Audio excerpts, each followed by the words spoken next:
Tim, for you, it is 6 o'clock. Maybe I will do. Do you want to call him or? Text him? Is this going, Mary? It is. Okay. I'm just gonna text him. Yeah.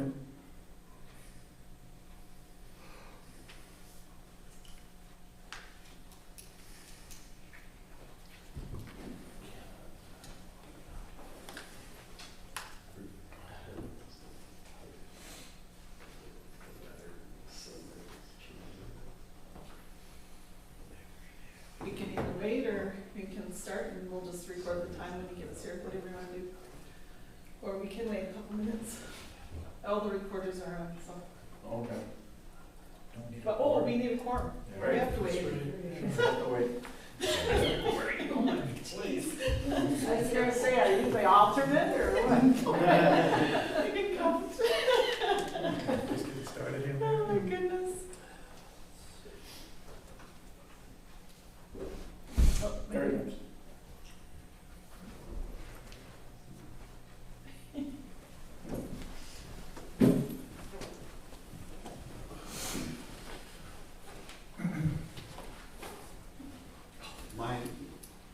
My apologies, our flag at home said it was 1 minute to 6, so.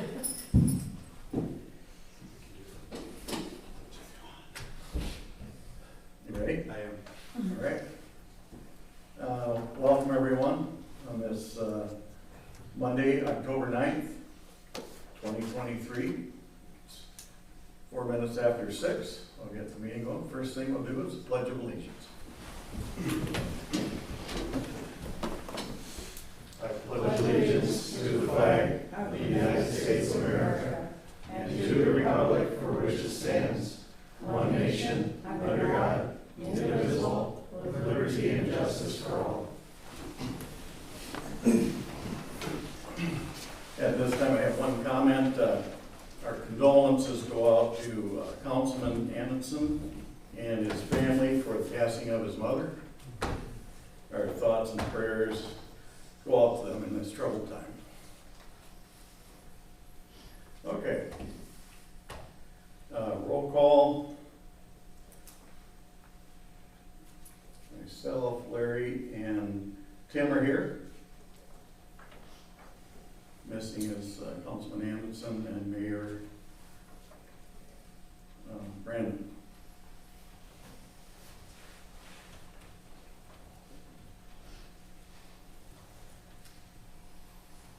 Next, the adoption of the agenda.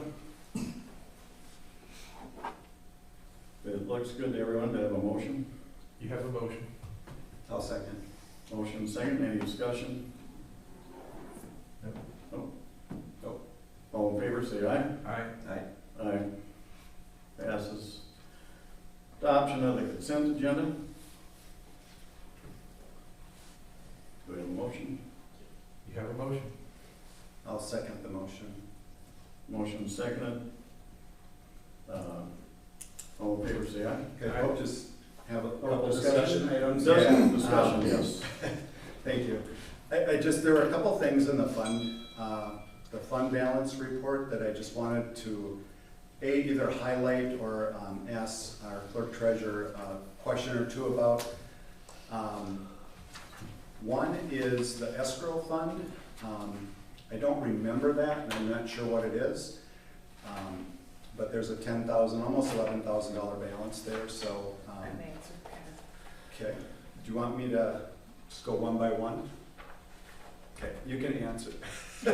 We'll go one individually. So I did contact Brad from AMDO, and he is looking into it, so it's not a full answer.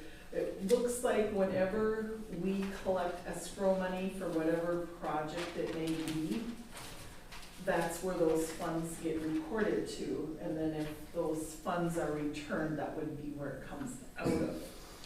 Looking at the other portion of this report, it doesn't look like there's been any activity in it since 2012. However, Brian will get back to me tomorrow morning, so we'll be able to finish up with that basically when we do our budget to see where that is, if we can use it, if they're attached to any things that have not been completed. So right now, it just looked like journal entries or something to do with Granite Ledge or something to do with the TIF districts, but no activity thing has happened since 2012, I believe it was. Okay, so this would have been potentially a fund that the hotel development could have gone into and we would That have is reimbursed them correct. from? And Okay. that's what I thought at first, maybe it was the funds and we just didn't remove it from the correct, but I didn't see anything in there that indicated it was from that hotel. Okay, thank you. Let's see, the next item was the SCDP revolving loan fund. There's a fund balance there of $45,000. So I believe that is the revolving fund for when, and forgive me because I was not present when they first did these funds.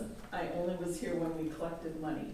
So I'm not sure how they get going, but they're used, I believe, for the downtown area to basically beautify the fronts of their buildings so that it makes our town look a little bit nicer.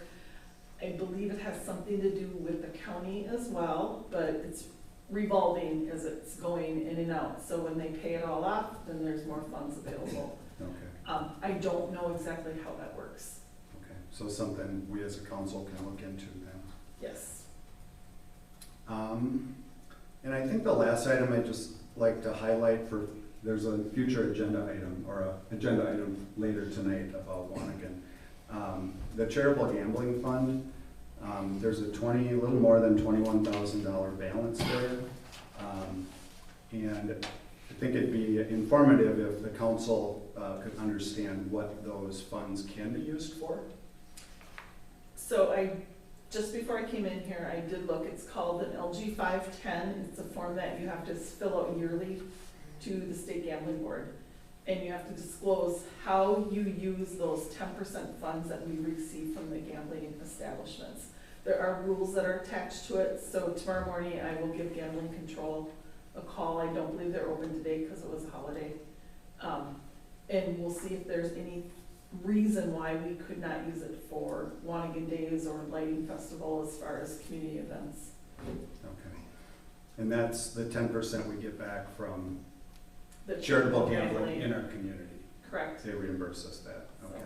So that would be from, like the Goat or Remains who sell pull tabs and things like that, not from the Lions who do their special bingo. We don't get 10% from that. It's just from the establishments that have gambling in them. Okay. Pull tabs. Pull tabs. Yeah, okay, thank you. I think that's all my questions. Appreciate your answering on those. Good question. Any other discussion? No? Okay then, let's vote. All in favor, say aye. Aye. Aye. Aye. Passes.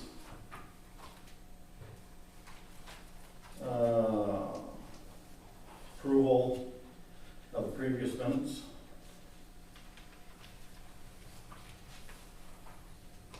Those would be in the consent agenda. Oh. Sorry. Okay. Any public forum then? I think so. Okay, we'll move on. And we have no old business, so we'll go to new business. And we have a couple of speakers here tonight. So we'll start out with the Chisago Lakes District Superintendent, Brian Dietz. Dietz, correct. All right, come on up. Thank you.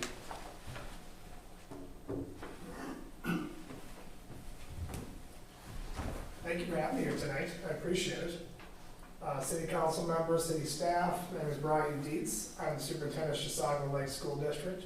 It's my first year here, 18th year overall as superintendent, and I'm really happy to be here tonight, and more importantly, to making the rounds around other cities in our community to have sort of the state of the district address, just to share some information with you overall about who we are, where we're going, and some celebrations I want to make sure you guys can understand about too. So I'll start with this. We have a tagline that talks about the 3 E's: engage, educate, and empower. I think it's really important because it speaks to the work we're doing with our students each and every day. I wanted to share a couple of highlights with you that I think really talk about that work and how we're doing it for our students overall. Under the engage piece, like the first piece overall is that we personalize education for students. We make sure that every kid is a person. I think that's a big differential for a smaller district, is that you're not a number, but you're an individual that we can really look at and help you get to that place you want to get to. We built systems in place across our district where we have supports for all levels of our learners, meaning that, again, if you're not quite where you need to be, we'll make sure you get to that point by pulling out or going in and giving you support so you can get what you need to be successful and move forward. I think the other thing too on that piece is that, again, for our high school students too, I love the fact that we have a 4-year plan for our students, that we make sure that, again, we prioritize not just what you're doing during our time here in our district, but more importantly, what's your plan after school as well, whether it's college, career, military, whatever it may be, and that we are really intentional in making sure they have those opportunities and plan for that beforehand. On the educate side, I'll tell you this much, we do a great job educating students. We are a leader in the region and state with test results and just sort of outcomes overall for students. In the era of accountability, we're really proud of that piece as well. So state test scores, graduation rates, ACT scores, all markers of success overall for students. We're at the top of our region, we outperform the state in all those areas as well. Which again, I think speaks towards the great people we have here as staff in our communities, working in our schools, and again, our families and students for the work they're doing as well. The last E is going to be the empower piece, and on that note, I think there's about 3 things I want to let you know on that note too. First and foremost, we do have a great literacy program in our K-3 and actually K-5 environment for elementary. And the reason being is that we all know that reading well by 3rd grade is a hallmark for success. And we want to make sure kids can reach that level. We do that and do it extremely well. We're actually a model for the state in doing the work we're doing to ensure that kids have that opportunity to be successful early on and throughout the rest of our school. Our high school is also a really good performer as well. They have 6 career pathways. So students have an opportunity for them to basically come into our schools and not just learn about the academic end, but also about life skills to help them be successful in manufacturing, engineering, technology, healthcare. So I think it's a great opportunity for our students to learn beyond the classrooms, have experiences beyond our 4 walls. And last but not least is one nice part of our school district as well, is that we're one of the few districts that offers college credits and when you get a 2-year degree by not leaving our buildings. Most schools, you have to make a decision as a junior or senior to say, I want to have some college credits potentially. I have to make a decision to stay in the school campus or go to another program to get those credits. We offer it in-house so that kids don't have to make a decision, do I want to be a high school student for 2 more years or take college classes overall. So this fall we have some things going on in our district. We're out for referendum this fall. And there's 2 big questions that are around there. I'm going to quickly just go through those for you. The first one's a bond. It's a capital project that really looks at addressing some needs we have in the district. And those needs really sort of are across the board at all of our sites for the most part, with the exception of, again, our Lakeside School, which is our newest school in the district. So basically they cover roofs, parking lots, concrete work, drainage, water suppression systems. You sort of name it, all the things that basically we have tried to address over the years and really made sure we can lengthen the life of them as much as possible. They're all end of life at this point, and we need to address those pieces overall. Part of the reason too is that, again, besides our newest building being Lakeside Elementary School, our buildings are all built from 1935 to about 1975, 76, somewhere in that ballpark. So obviously there's some age to those facilities, and to take care of those needs are really important for us. The other big piece tied to that piece, as well as the fact that safety and security, is that we have some major issues in that area that we want to address as well. There's 2 really big projects with that. One's at the middle school, where we have a floor, being our 3rd floor, that's not adequately built for educational purposes. We don't have structural walls, we don't have doors within sort of that hallway area overall. That's how this was sort of set up at this point. We want to address those needs so that students can have a defined area to learn and feel safe when they're there. And in 3 of our buildings, including here at Taylor's Falls as well, we have safety and security entrances that need to be adjusted and really done to a point where we meet the standard in today's world. It's unfortunate we live in a world right now where, again, safety and security comes to the forefront of everyone's mind, especially in the school system. And we have buildings that were built where that wasn't part of the process. Because back in the 1900s, you didn't have to worry about potentially some of the things we're worried about now at this point. Part of the redesign will be at Taylor's Falls, the middle school and high school, so that it's a single point of entry. They're basically going through to our office area. We can control people coming in, and that's a big piece right now in this era of really making sure that we can keep staff and students safe in our buildings overall. Second one is an operational question. And this focuses on two specific needs in our district. One is for, again, the retaining and recruitment of teachers and staff in our district. And the second is to add some value to our middle school program, which we're short on at this point.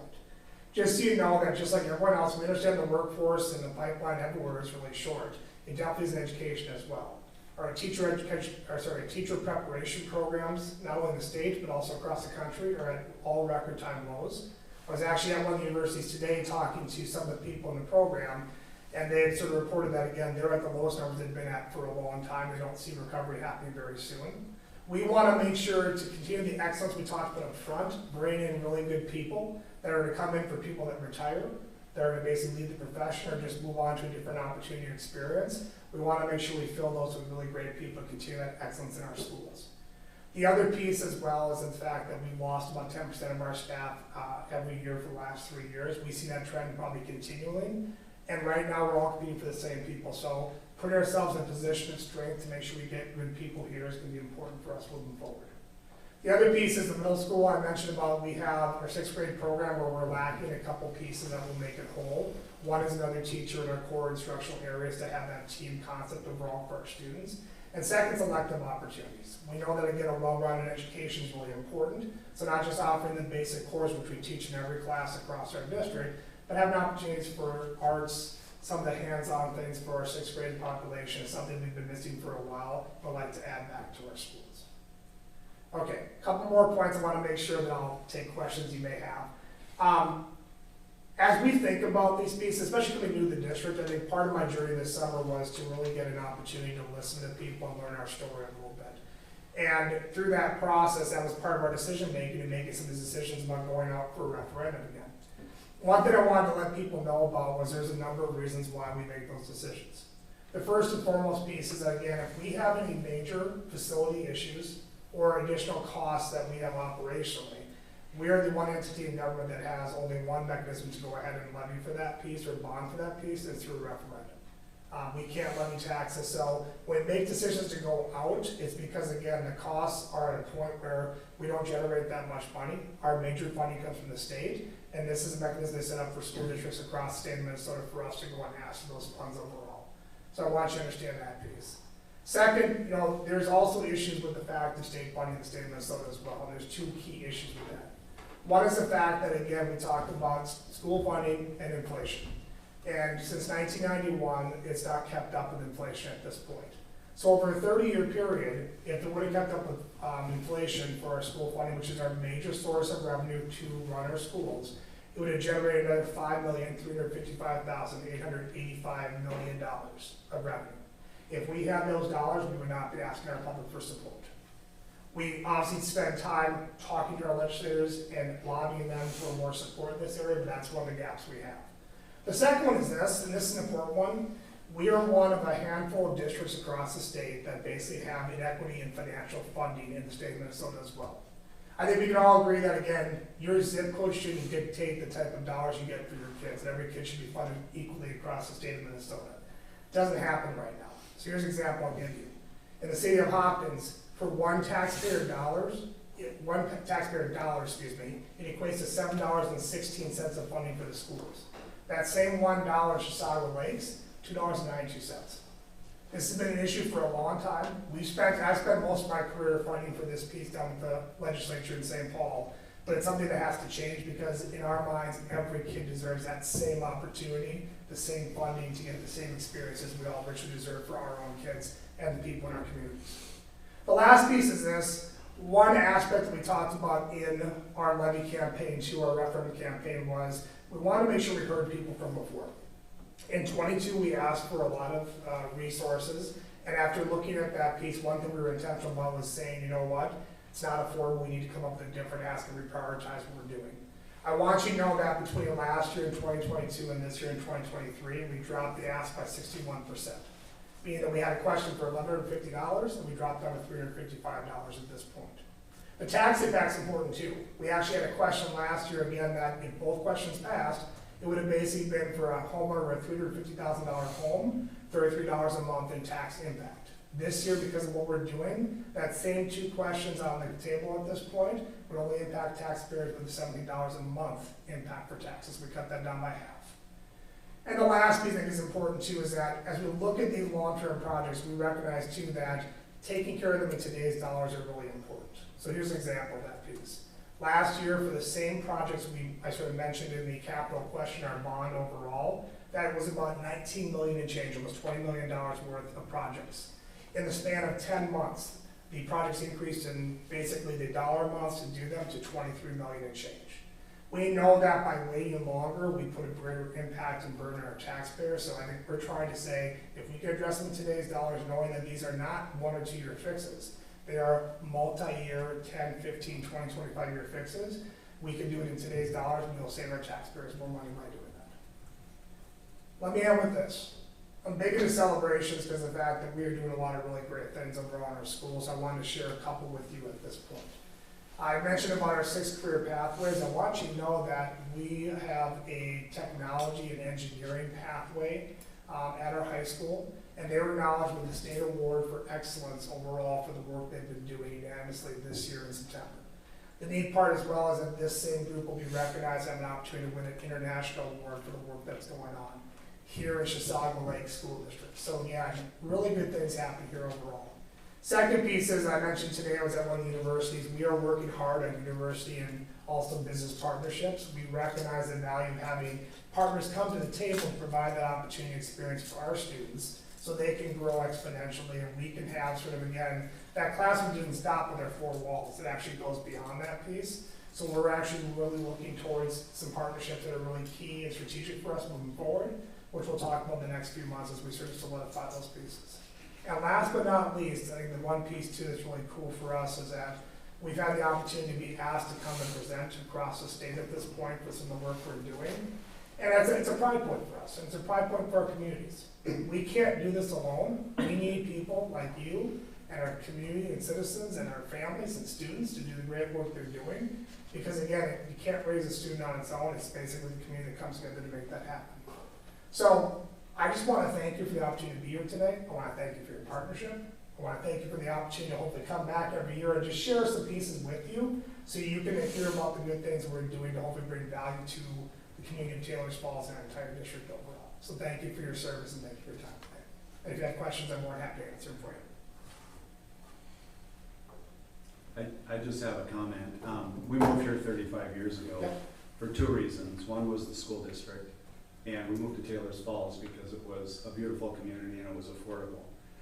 So that's important. 3 kids graduate from Chisago Lakes, and I think I can speak for all the council members. We're terribly proud of our elementary school here. Repeatedly, I hear out in the community that it's just the best, and Mr. Reedy does a fantastic job, and his predecessors did as well. So I just wanted to make a plug for Mr. Reedy and the school here. Thank you. Yeah, we have a great school here. Appreciate that. Again, just a comment. I'm going to agree with everything that Tim said because we had 2 kids come through the system and successfully. But as far as the bond issue goes, you know, it's critical that the kids feel safe. And, you know, understand from talking to others that, you know, the middle school does need an upgrade. And so, you know, hopefully the bond will go through to take care of those issues. And also, in meeting with you early on this summer, we're happy to have you. We think you're going to do great things. Appreciate it. Thank you. Great, well, thanks much for coming. Appreciate it. I'm off to another event right now, but I appreciate your time today and thanks for having me here today. Thanks for coming. Yeah. Great.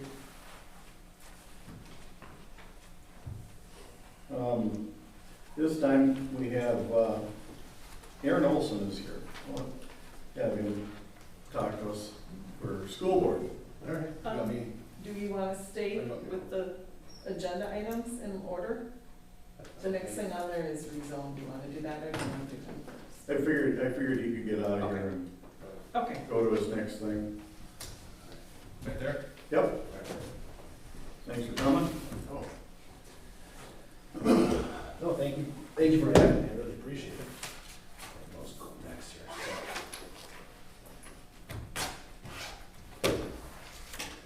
So, again, thanks for having me, guys. I got an email last week. I appreciate it. So I'll let you guys know what I'm running for and go from there. So, My name is Aaron Olson. I'm for the school board this year. A little background about myself is that I moved here with my wife in 2014, and like you said, that was one of the reasons why I moved here, was the education system. We did our research, loved it, and the small town community loved it. Where I grew up, that's kind of what we kind of had, is that tightness and the bond. And same with my wife. So we found this place, moved here, we wanted to start a family, and right now we have 3 kids, 7, 3, and 1. Crazy but fun. So, yeah. So, why I'm really running, I'll start with my background, sorry. Work as a construction down in Twin Cities as superintendent, been doing that for the last 12 years, multi-million-dollar jobs. Enjoy that, commute every day to work. And I kind of feel that with my background on that would help me out on this school board. You know, kind of things we do, work with multiple people, all different opinions, one common goal. You know, we get together, what's our goal, talk about it, and to achieve that, how do we do it? And I kind of see that on the board as well. You know, common goals, the kids, the school, the district, the community. You know, let's put our thoughts together and move forward. And for the past 12 years, I've been very successful with that, with what I do for work. And I figured I could bring a lot of help to you guys there with that. Also with that, like I said, I deal with multi-million-dollar things where I have to make sure that our company I work for is good and the client's happy too. So I see that as in the school board. You know, you got the community, the parents, you got the administration, kids, and teachers. So how do you make that all work and gel together? You know, it's kind of where I think my forte is. What is it here next? Sorry. I feel we're doing great. So I did some statistics on the school. Like Brian said, we are top 5 in our area, which is awesome. I think that's pretty cool. We should celebrate that. For me, how I work, what's our next thing to accomplish? Let's be top 5 in the state, top 1 in the state. How do we do that? And I think a big thing is bring good leaders in. Brian, I met him. We're actually meeting on the 16th and walk through the school. He's going to show me all the stuff that needs to be fixed. Their machinist room, I think that's pretty cool. And work together on that. But I think you start with good leaders, you entrust them, they find leaders below, and so the admin supports the teachers. And that's how I feel we have to work. And like I said, talking to Brian, it's been awesome. Nothing but positive response from him, and he's been great to me. You know, reach out, he's actually taking time out of the day to show me around the facility. Far as the bonds and levies go, so I know right now our current bonds are $255 per pupil, and we are going to $355, so we'll be at $580 total until that one expires. I'm not at the place to tell you which way to vote, yes or no. I'm at the place to tell you do your research. You need to actually dig in to see, do you like what you're hearing? Awesome. If you don't, okay, that's totally fine. But do your research and know what's going on. I had some questions about it, and my big thing is transparency. So coming from construction on that was, okay, we're doing a parking lot, fire suppression, safety doors, a roof, $23 million. And I asked in the last meeting, or talking to them, what does each one cost? I go, talking to people around here, if you put on the cost associated with it, just as a line, roof, $2 million. Then you're breaking down for the people where their money's going, instead of putting that lump sum. And then they talked about change orders, school board did. Or are we hiring, what type of project manager, consulting team are we hiring to do this? Is this a team that works off of upmarks on change orders? Is this a team that, you know, gives you a flat rate and doesn't upmark it at all? You know, those are the kind of things you have to look for.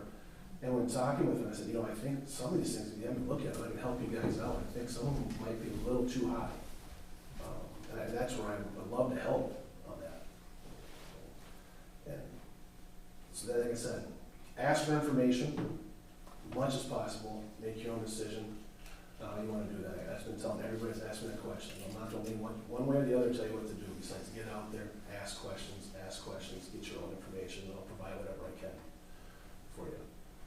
So the other thing what I'm talking to people about is the teaching, and my teachers helped me growing up, coaches helped me growing up. Nothing but all the respect for them. When talking to the parents, I keep it pretty simple. It's like, Parents, your job is to be a parent.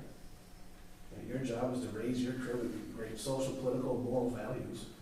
And the teacher's job to teach our kids, the education system, and reading, writing, and arithmetic. And if you take care of that scenario, how much easier is it gonna be for the teacher to take care of their saying? You know, do your job at home. It's not the teacher's job to raise your kids. Be involved. Go to the school boards, ask questions, get tighter in the community. I think that's a big positive thing. So, keep it short here, that's what I got for you guys. I do appreciate your time, and thank you very much on this. If you have any questions, let me know. I'll do my best to answer. Thanks. Great. Appreciate Well, it. thanks much for coming in. Yeah, thank you. What firm do you work for? Building Restoration Corporation. Tough work. What's that? That's tough work.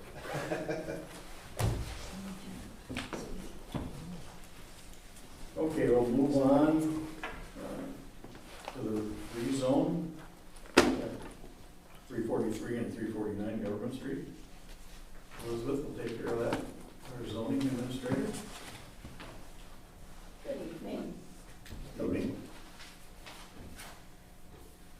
So, Larry and Taylor Long are here to propose a rezone of a couple properties, 343 and 349 Government Street. They are both currently zoned small town with a historic preservation overlay. We would like to rezone it to downtown commercial with a historic preservation overlay. In 2019, the previous property owner had proposed a rezone from downtown commercial to small town.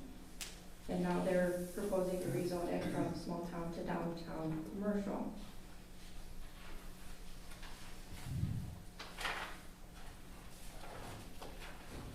There was no public comment received prior to writing this memorandum. And all property owners were notified within 350 feet of the property 10 days prior to the public hearing, which we actually held two. One was on September 5th and one was on October 2nd. And it was published in the paper on September 21st. For findings of facts, Harry and I have both gone over this topic thoroughly, and we have just both agreed that this rezone does meet all of the requirements for the zoning amendment, zoning map amendment for the zoning ordinance. I'd be happy to go over any of those thoroughly if you have any questions. I do.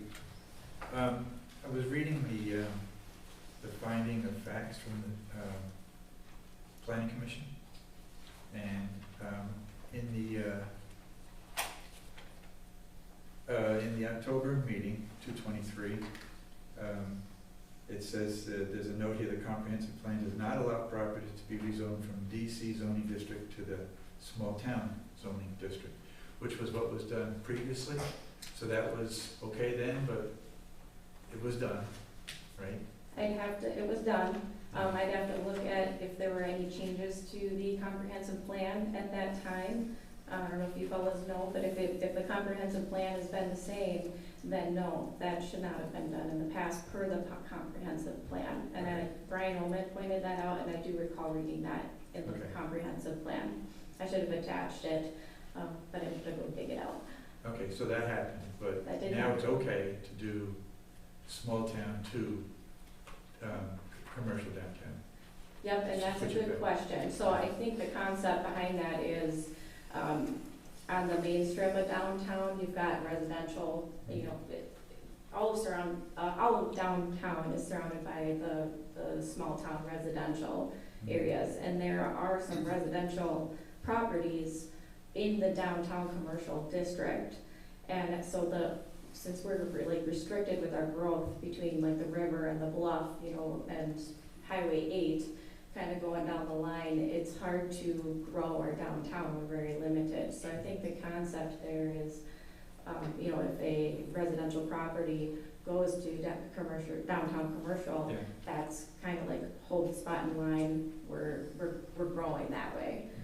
I mean, that's what I think is the concept behind that. So the original switch from downtown commercial to small town does not affect what's being proposed now, to switch back to downtown commercial? Correct. If anything, I think it would support the fact that it's okay to rezone back, because Sure. it was commercial before. And, you know, it's compatible with the surrounding uses, because there's commercial on three of the four directions. Yeah, I did read all of that. So, It's kind of one of those, anything on the edge of the zoning district, you know, if you look at all the factors, it does have the potential to, you know, be rezoned one way or the other, you know, so we're not spot zoning. So this is Sure. definitely not a spot zone. Okay.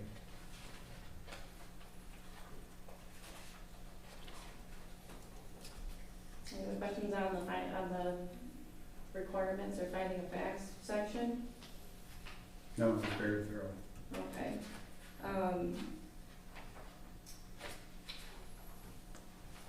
You know, as far as the rezone goes, you know, determining the zoning districts with our current situation, to the best of my ability, I believe both parcels were approved to be rezoned from downtown commercial to small town on June 10th, 2019, as they are legally described today. We're unable to find the resolution that is the official record for the rezone from downtown commercial to small town. However, I did find the minutes from the June 3rd, 2019, which recommends the approval of the rezone to city council, and the previous clerk's notes that indicate the rezone was approved. The planning commission chair also remembers that the properties were rezoned from downtown commercial to small town, which is also consistent with what Larry Long had said. Both parcel IDs were on the June 3rd, 2019 recommendation, and there was no discussion reported to exclude the 343 Government Street. So I think it is safe to say that both parcels were rezoned at the same time on June 10th, 2019, which is just kind of part of the investigation we had to go through. On October 2nd, Planning Commission made a motion to recommend approval of the 343 and 349 Government Street rezone as described in the staff report and memorandum.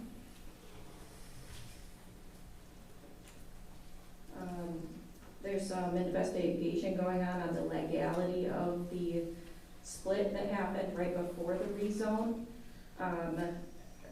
Probably everybody has read my summary there, but Fritz says it's okay to go forward with this and kind of clean that record up a little later.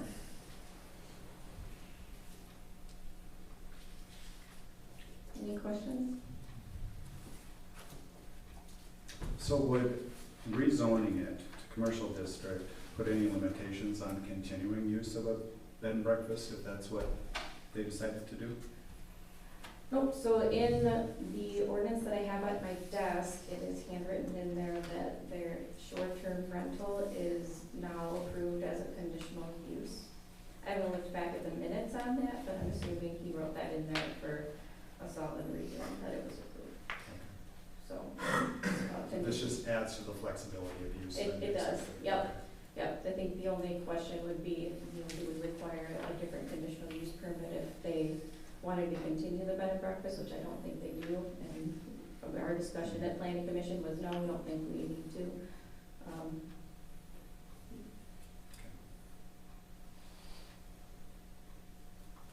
I should know this and I don't. Is there a different tax rate, property tax rate for commercial versus residential? That would be a good question for the assessor. Or Larry, and you checked on it? It didn't seem like it went down too much, I'll tell you that, when we did the original. That's all I have. You don't have anything?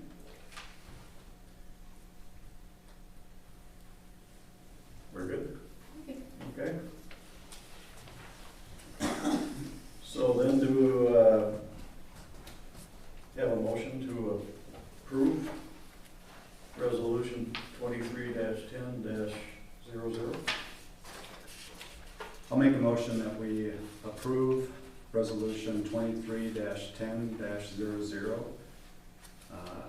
Resolution for an amendment to rezone from small town with a heritage preservation overlay to downtown commercial with a heritage preservation overlay on properties 20.00252.00, which is 349 Government Street, and parcel 20.00252.10, which is 343 Government Street.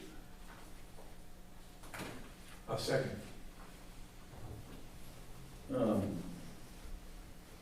Any more discussion? I think this is an easy one. Yep. in my Okay. mind. Well then, all in favor say aye. Aye. Aye. Passes. Thank you. Thank you. Mr. Mayor, Yes. I just, if I can just make a passing comment, just that it seemed easy, but I think what you need to understand is the underlying stuff wasn't really necessarily that easy. I have to compliment just the outstanding and thorough work that was done by your planning staff. I know that there are cities far larger that get far less than what you got in it. I couldn't let that go by without a comment. This is about as good a report as anybody sitting in your position is going to get in this state. I appreciate that, because as I was reading through this and previous work that staff has done as well, I almost get goosebumps thinking how well they're done, and this is the way cities are supposed to operate. Truly. So, Yeah, it's thank you. remarkable. Thank you. And I only meant this was an easy decision. It's staff that makes it easy sometimes Yeah. when it's presented to you this way. This is just really marvelous. And I gotta say, this report is really short compared to all the other papers I had to read to get to it. That was very good. Okay, next item on the agenda is discussing the waiving of the new sewer hookup fee for the city hall to hook to the city sewer. And I'll make a motion to approve that, and then we can open okay, discussion. we have a second? Second. Okay, now any discussion? Okay, so, why would we waive it? I mean, they're, as much a part of the city as a resident is. So Somebody tell I'm me gonna speak what I think is logical, not what's necessarily accurate, because I'm not an expert on this. So when the city charges itself, all it's doing is moving money around. There's no additional benefit that the city would incur. It takes work from Mary, it's paperwork, it's all that. We're just moving money from one fund into another, basically. And in my mind, that just doesn't make good sense to do. I don't believe that we charge ourselves for water. We do not. In other cities even, they'll go through the process where they charge, but then they reverse those charges but by adjustments, so they do not, or we do not, on water, sewer, stormwater. That's the best answer I can give Okay, you. no, that's fine, I just read through this, and, I read the deal here, and, was just curious as to why we would or wouldn't do it, so. Yeah, and the other thing that I'd mentioned, the sewer fund has a very healthy fund balance. So if it was a substantial amount of money, and moving it would make that fund balance better, you might have an argument that it's something we should do, but it's a pretty inconsequential amount of money, and the fund balance is very healthy, so. What is the hookup fee these days for residents? 2,500? 25,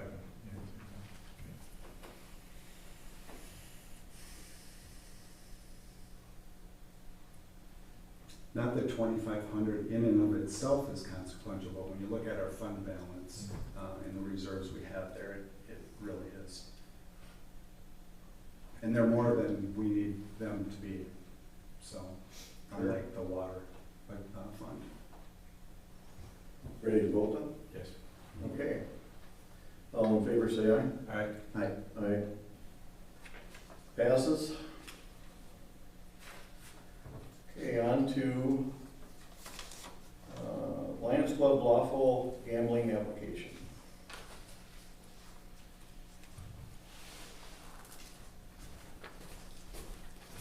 Need a motion to approve? Yes. I'll make the motion. I'll second the motion. Any further discussion? The only thing I noticed is that on the application, I believe they're missing a date for previous bingo. There's an item, excluded bingo activity. Has your organization held a bingo event in the current calendar year? And the box is marked yes. But they only list the one that was held during Wanigan Days, and we did have one I'm a Lion. So we had one also on March 31st. So I would just ask that assuming we're gonna approve this, that the application be amended to include the March 31st, 2023 bingo event. Okay. Because the two listed here, one I assume is the turkey bingo on the 17th, and then the lighting festival. I'm not sure who gets the proceeds from that, but that would be the Lions' fourth one of the year. So they'd be done then. So just to keep the record clear. So we'll have to redo the motion to include that, so was it Larry that moved? Yes. So, Okay, so amend the motion to include the March 31st, 2023 bingo event on the application. I'll second that. Any further discussion? No? Okay, let's take a vote. All in favor, say aye. Aye. Aye. Passes. Great, on to the next item. Discuss bringing Michelle Hansen on as a permanent employee.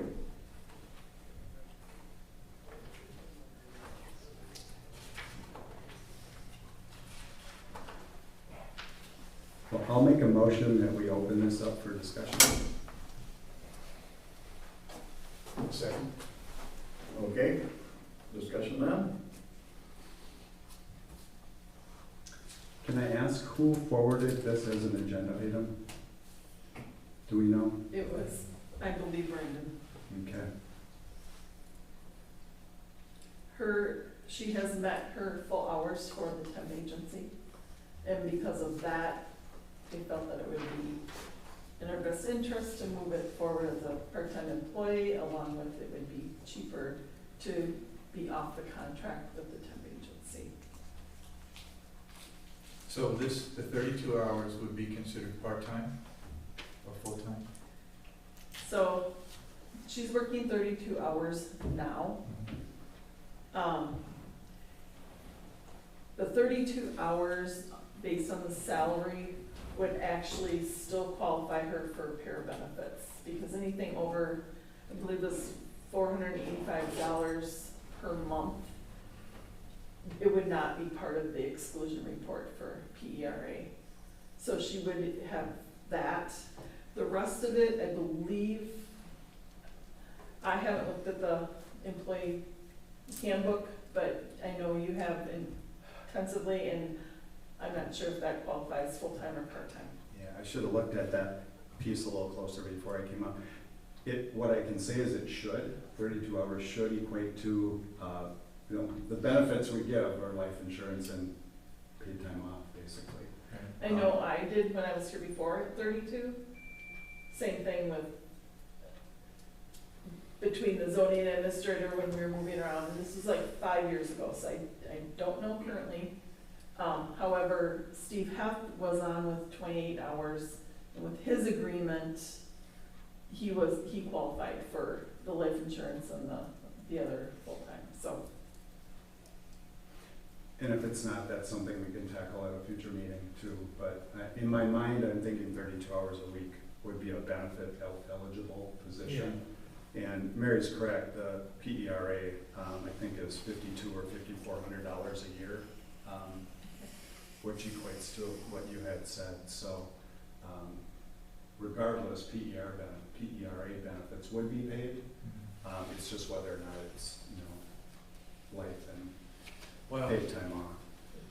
the thing that I was questioning is about the full-time, that is, if this is a full-time hire, does this apply to the two positions that we posted? Is it for one of those positions? No. I don't believe so.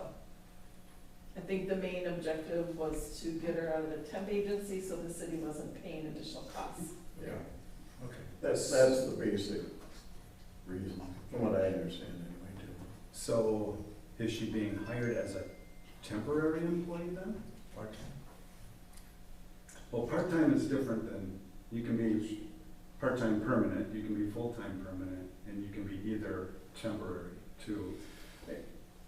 Because that's what, I guess the concern I have with that, I love to, I think Michelle does great work. Yeah. She's really come on strong. Mary's done a nice job of training her in, and everyone likes her, and she seems to be very good at what she does. But we have interviews coming up in 3 weeks, and she's one of the candidates for the permanent position, and I'm just wondering, the council already made a decision not to have, or to require Michelle and Mary to reapply for those positions. Not to require them, but they could if they wanted to.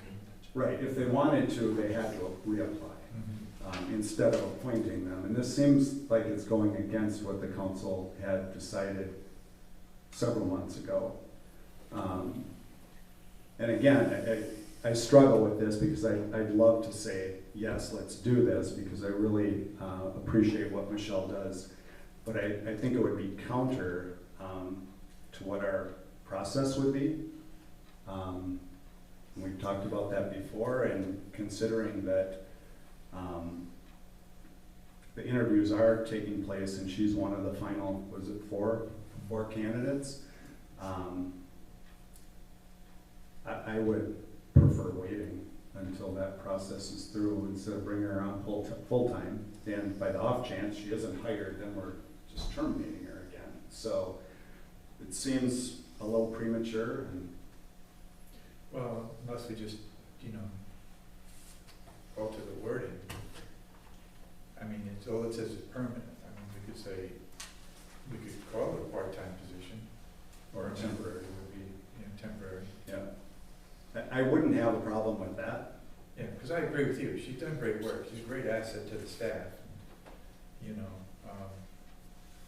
It would benefit the city to have her here as an employee. Whether it's, what do we do, part-time, permanent, or temporary employee. Right.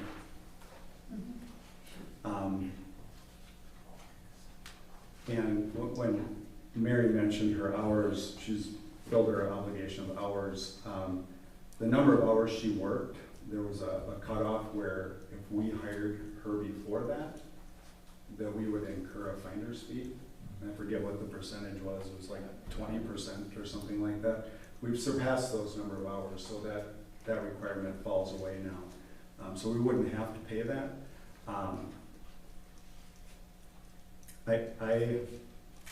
I could support,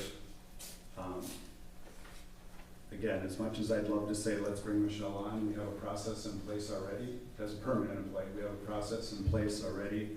Interviews are on October 25th. If it's determined she's one of our two candidates to fill the open position, she just moves right into it whenever we decide. So I would prefer friendly amendment that be brought on as a temporary full-time employee at 32 hours a week at $25 per hour. And I would defer to Fritz as well for any comment.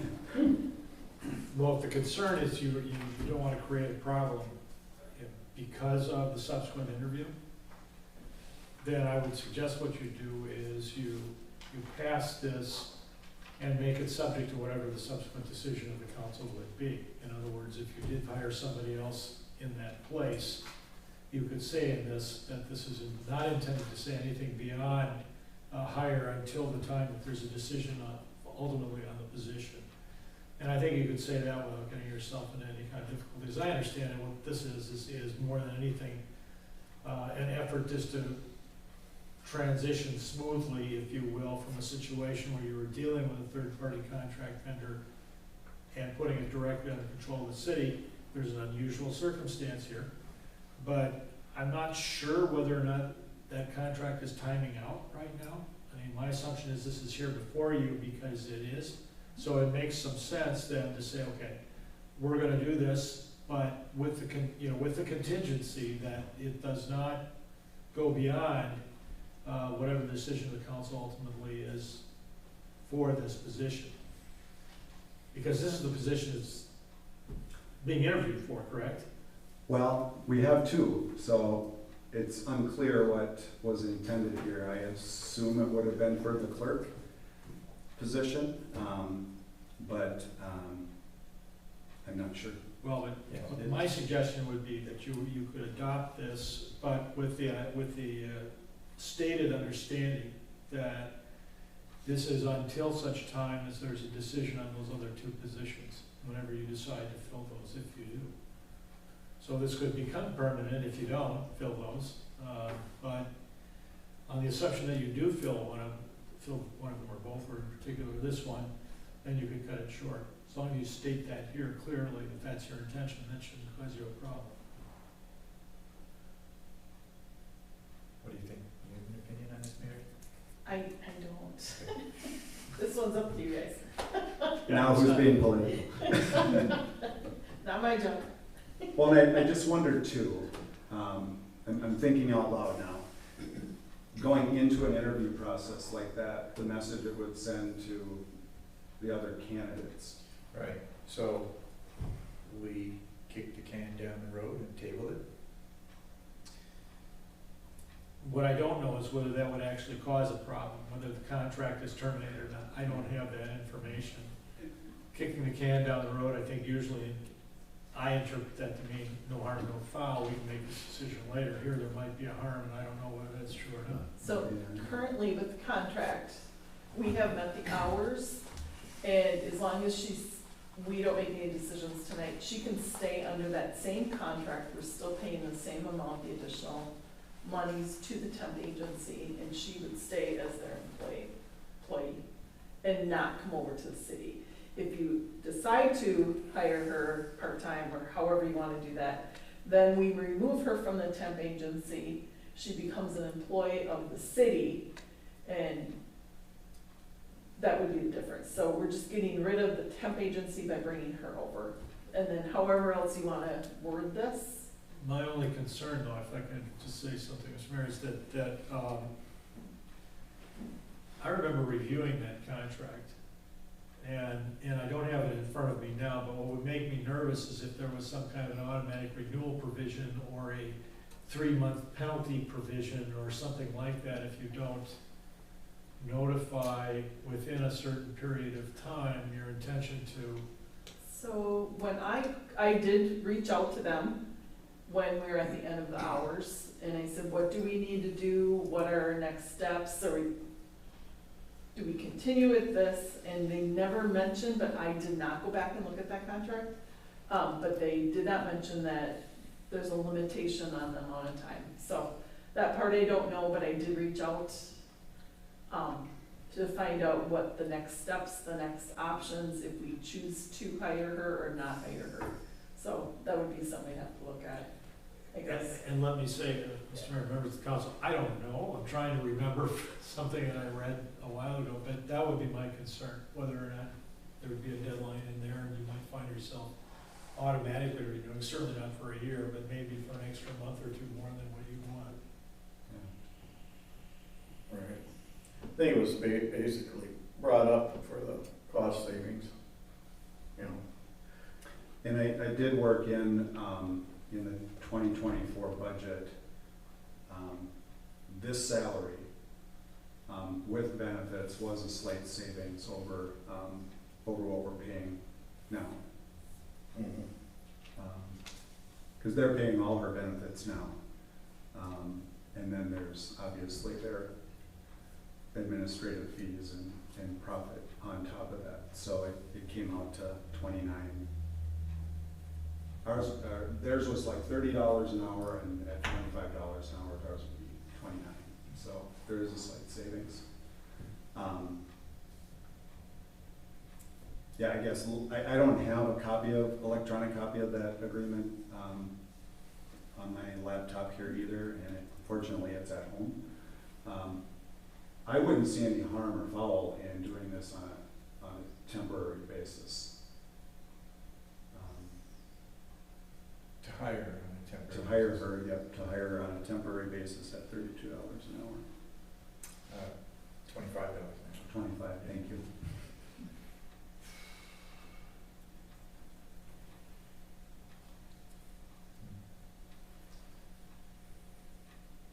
So it really wouldn't disrupt the interview process, having her as a temporary employee and then interviewing her for perhaps a full-time position. Correct. Yeah, okay. As compared to hiring her on a permanent basis.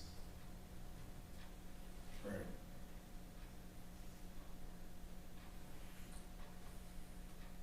And we assume she's amenable to this? Yes, I believe. Okay.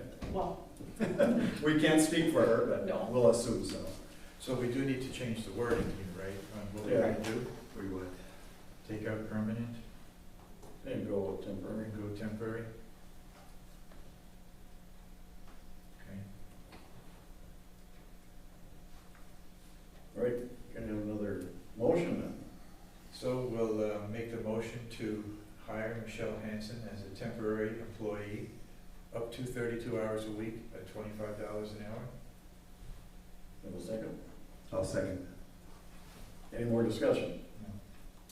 Okay, all in favor, say aye. Aye. Aye. Aye. Passes. All right, let's move on to the next item. Discussion of replacement of the rooftop HVAC unit, heating cooling unit on the roof. can I just please note that you do have additional documentation, Right, with updated prices. You have an additional one from, what was it called? Are they from both from Top Tier?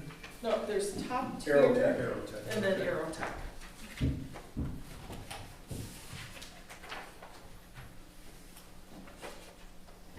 Aerotech, I believe, has both for the new unit along with a yearly fee, I believe it's on the back side of that, for a maintenance fee.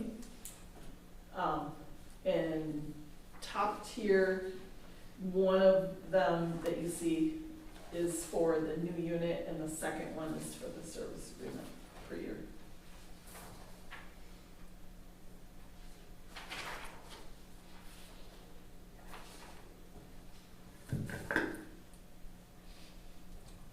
You need a motion.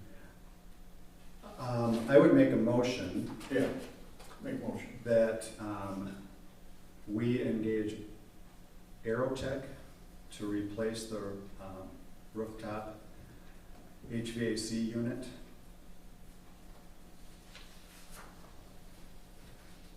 I have a second. Second. Discussion? Well, really, the Aerotech one just came in. Do we know what the difference is? I mean, is one a better company than the other, or Top Tier is, $6,000 more with the service contract? Yeah, I did look up the model number that was proposed for the top tier. Right. I had not heard of the manufacturer before, so I don't really know how quality it is, or it could be the best, I don't know. I just had never heard of it, nor had I ever used that brand in any of my previous work life.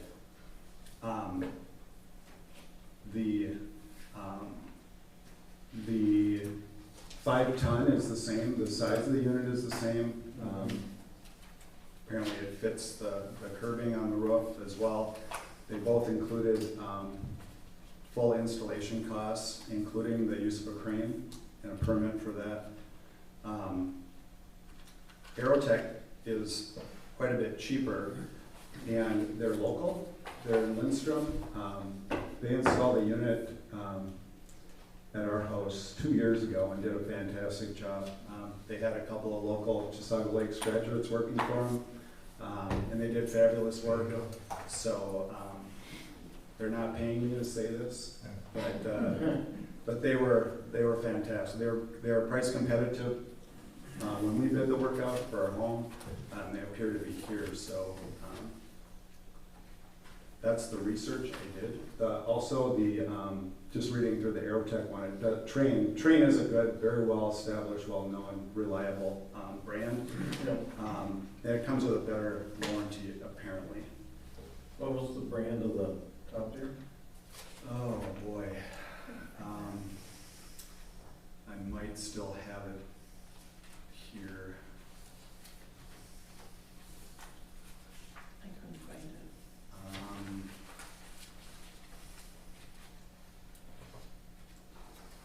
Arco Air, I believe. That's the model number that came up when I did a search for it.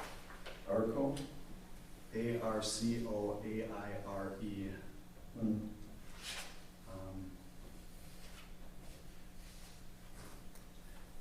Okay.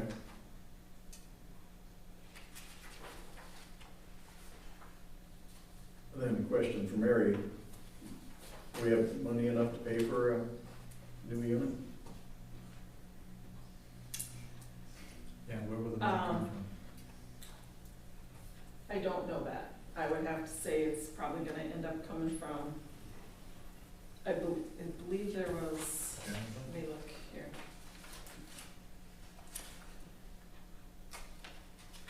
I just gotta grab the fund. And the There was unit that has failed. there was a capital fund that did have money in it, Yep. so I believe there was conversation about the capital fund before.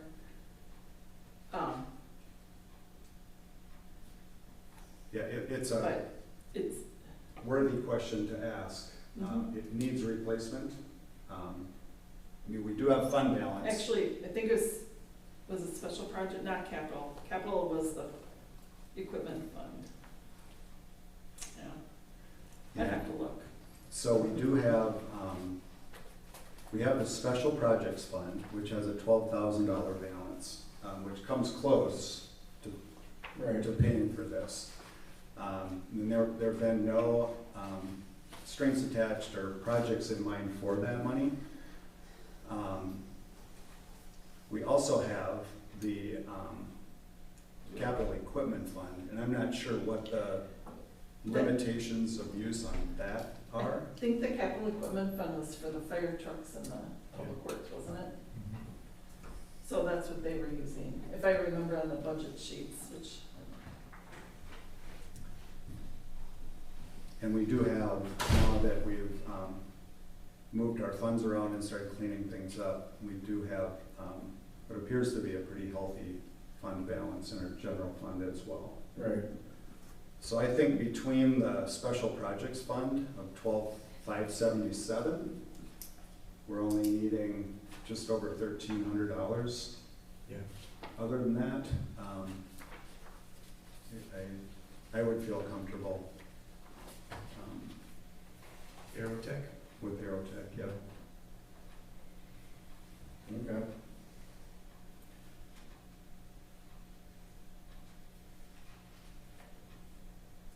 to come from special projects and where, And the balance, I'm not sure how in the general. General fund? accounting wise, but yeah, Okay. I would say we'd, Okay.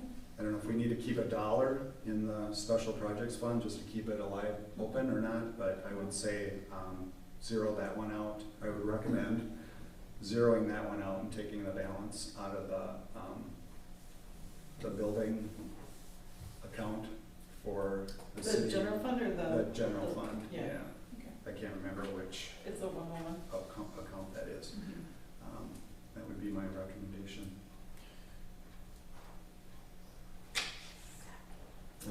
let's do it.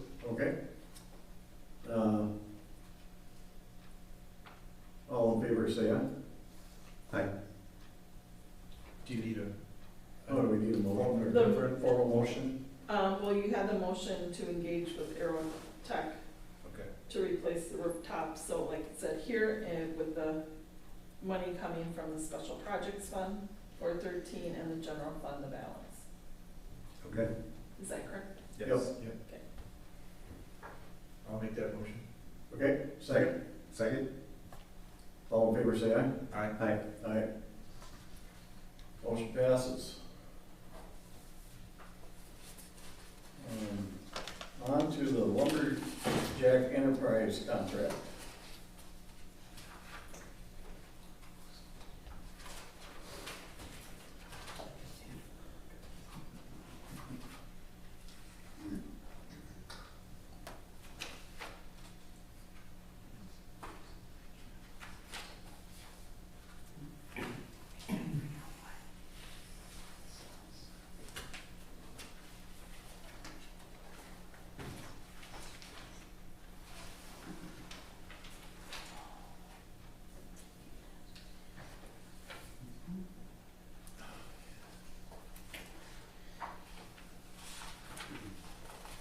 Well, this lumberjack performance is a great addition to Wanigan Days. When we had it 2 years ago, it was really well attended, and it just totally blends in with our heritage celebration.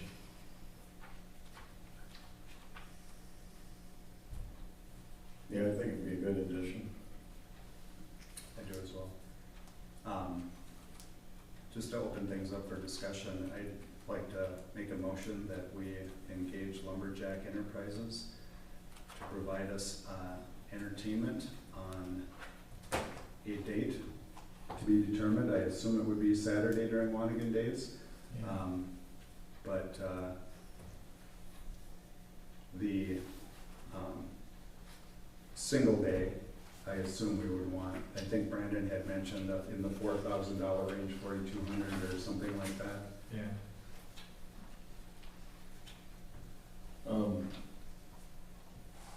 The motion that you see down on the bottom there is for the Lumberjack Enterprises for Wanigan Days on Saturday, July 20th, 2024, for one full day, not to exceed $6,000. And then to be paid for by the Wanigan Days Fund or Charitable Gambling Fund. Yes. Yes, okay. Okay? Is that the motion? Someone will have to amend it. Tim, you're the one that moved. Yeah. So if you want to move Okay. or amend, All I'll right. do that. I make a motion to approve hiring Lumberjack Enterprises for Wanigan Days on Saturday, July 20th, 2024, for one full day, for an amount not to exceed $6,000. The cost of which would be paid for either out of our Wanigan Day Fund or Charitable Gambling Fund. Is that a second? Second. That would be me, I guess, right? Yep. Any more discussion? No, I agree with what Larry said. It fits real nicely with Wanigan Days. I remember the year, I don't know if we had it more than 1 year, but the year we had it was a really terrible day. It was rainy, windy, cold, but there were still people down there. So I'm excited to see this. All right. Is that a vote? All in favor, say aye. Aye. Aye. Aye. Motion passes.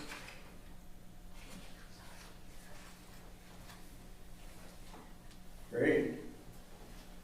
One more thing. We were looking for Sarah Adlin.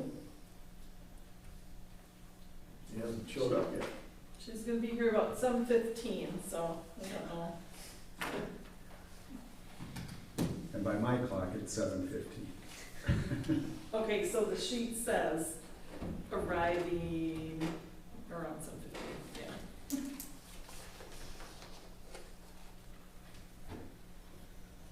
So, what do we want to do? If you wanna recess for 5, if you just wanna not, you can do that too.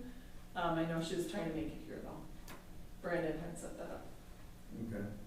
so up to you. I make a motion that we recess for a period of not to exceed 10 minutes. Second? Second. Any more discussion? All in favor, say aye. Aye. Aye. We'll be in recess.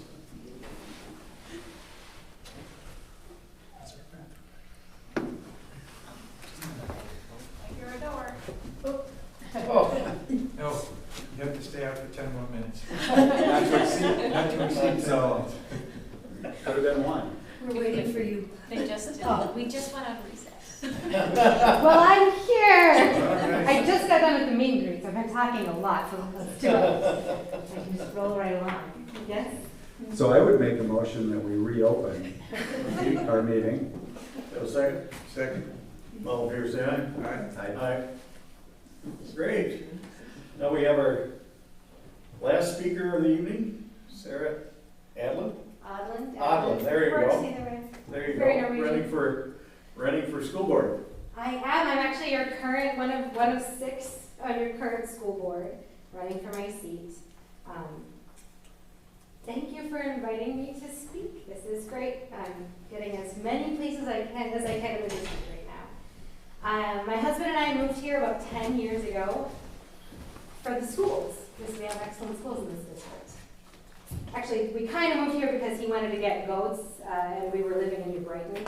We're a couple of farm kids from South Dakota that ended up in the city for schooling and then really needed to find somewhere to raise our kids that had that rural feel with great schools. We are out by Almaland and we just couldn't be happier.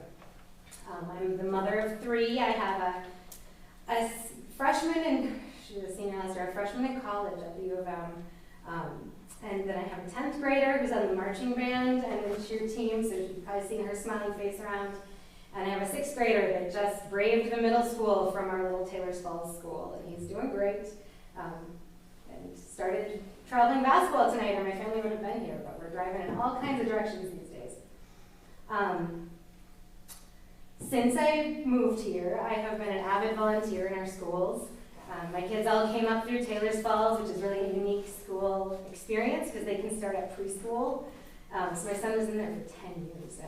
I got to volunteer in classrooms, been involved in the PTO forever over there. I helped do some fundraising for the new playground when we did that a few years ago. I led that fundraiser.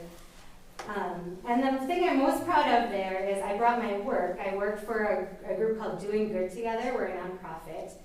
The mission is to raise kids who care and contribute. So providing families with tools to have big conversations about what it means to be in community, how everybody needs help sometimes, and everybody has something to give. And so I brought these tools, usually a service project plus a book plus the conversation starters, to a lunchroom club, and any kid that wanted to could join me over lunch.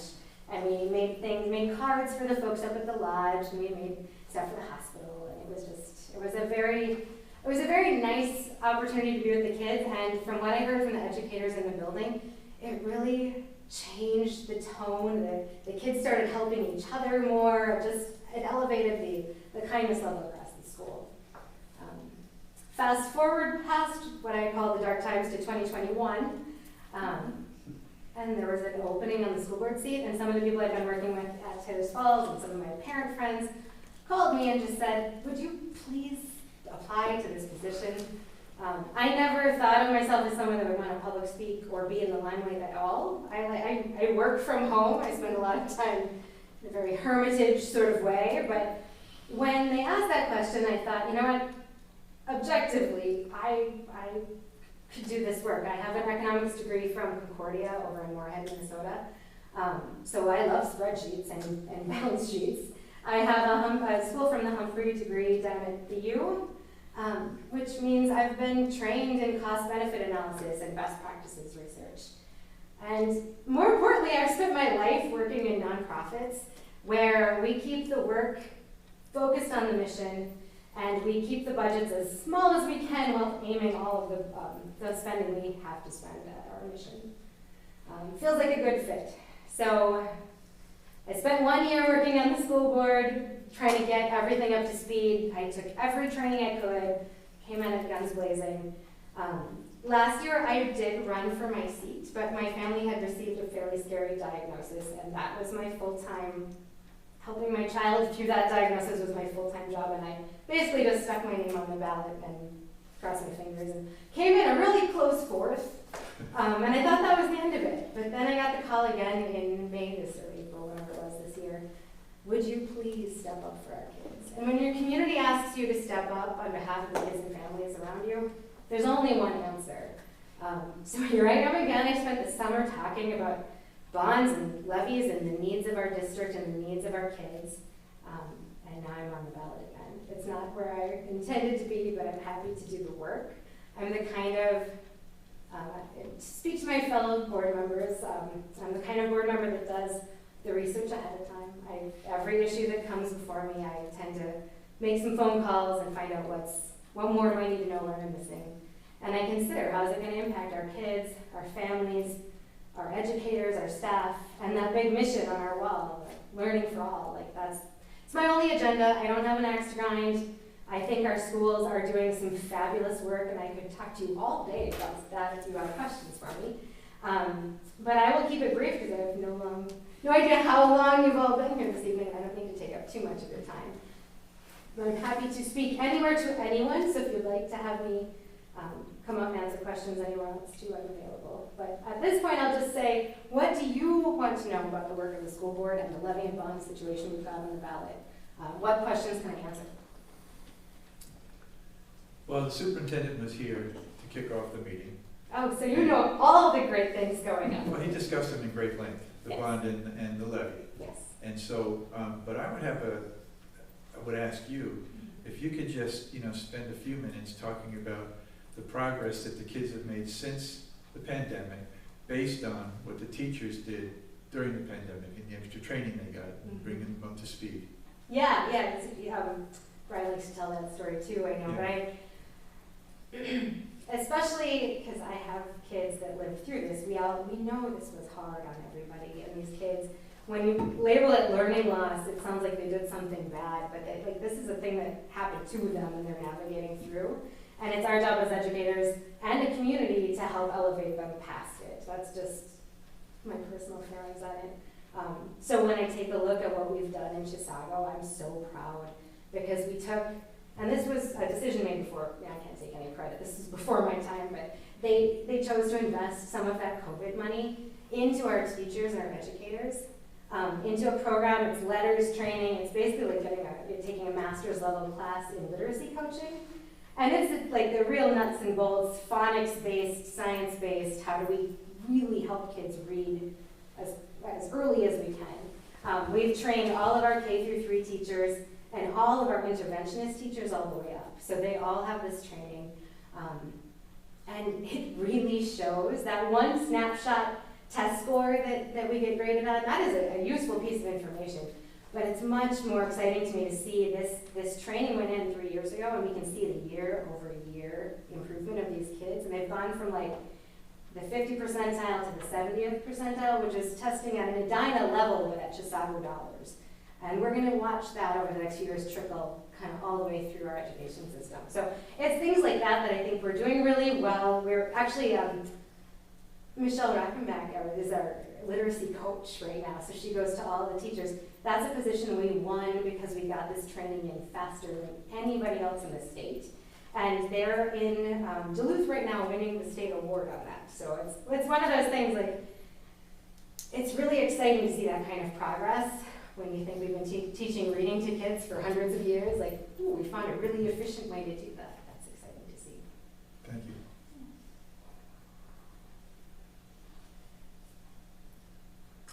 Anything else for you? Are you about schooled out for the night? It's been very informative. Excellent. Well, I am always available as your current rep. Text me anytime, email me anytime. I answer every question, every call, every time, because I think that communication piece is the most important piece of a school board member. You know, we do the big three, we hire the superintendent, we manage the budget, we set policy. But that other piece, that diplomacy piece, where we reach out to our community and find out what their concerns are, what maybe the rumors are that are going around, and we get to the bottom of it and find out the answers for them or connect them with the people that have the answers. That's my favorite part of the job, and I think that's something that we can improve on. Well, I obviously will improve on, but I'm here, reach out. Thanks for your time. Great. Well, thank you very much for coming. Thank you. Appreciate it. All right, over to Taylor Falls Elementary.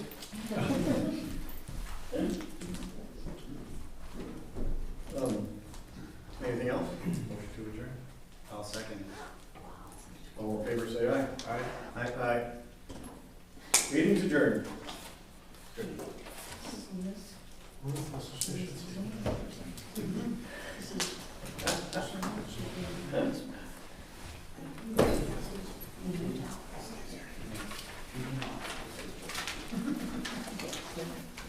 Thank you.